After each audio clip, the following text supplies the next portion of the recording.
Hello, good morning বন্ধুরা। দই পাউরুটি টিফিন বা ব্রেকফাস্টে বানিয়ে নাও, বাচ্চারা খুব পছন্দ করবে। বাচ্চারা কেন, বড়রাও খুব পছন্দ করবে। এখানে 50 গ্রাম দইকে আমি ভালো মতো ফেটিয়ে নিয়েছি। 3টা পাউরুটির রেসিপি দেখাচ্ছি। লবণ দিয়েছি, গোলমরিচ গুঁড়ো দিয়েছি, একটা কাঁচা লঙ্কাকে কুচিয়ে দিয়েছি। ঝালটা তোমরা তোমাদের স্বাদ অনুযায়ী দেবে। একটা গাজরকে গ্রেট করে, পুরোটা দেবো না, কিছুটা গ্রেট করে দেবো। এছাড়াও তোমরা এখানে তোমাদের মন পছন্দের সবজি দিতে পারো। ক্যাপসিকামকেও ছোটো ছোটো করে কুচিয়ে রেখে আমি দিয়ে দিয়েছি। ভালো করে সব মিশিয়ে নিয়েছি। অবশ্যই ধনেপাতা দেবে, ধনেপাতাটাও ভালো মতো মিশিয়ে দিয়েছি। দিয়ে তারপরে এখানে হচ্ছে চিনি দিয়েছি। চিনিটাও ভালো মতো মিশিয়ে নিয়ে একটা ফ্রাই প্যানকে গ্যাসে আগে ভালো করে গরম করে নিয়েছি। তারপরে তার মধ্যে সাদা তেল দিচ্ছি অল্প, 1 চামচ মতো।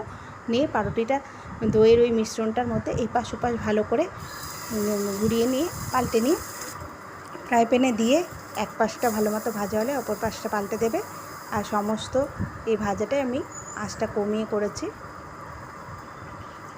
কিছুক্ষণ একটু ভাজবে, যেহেতু আঁচটা কমিয়ে করবে একটু সময় লাগবে।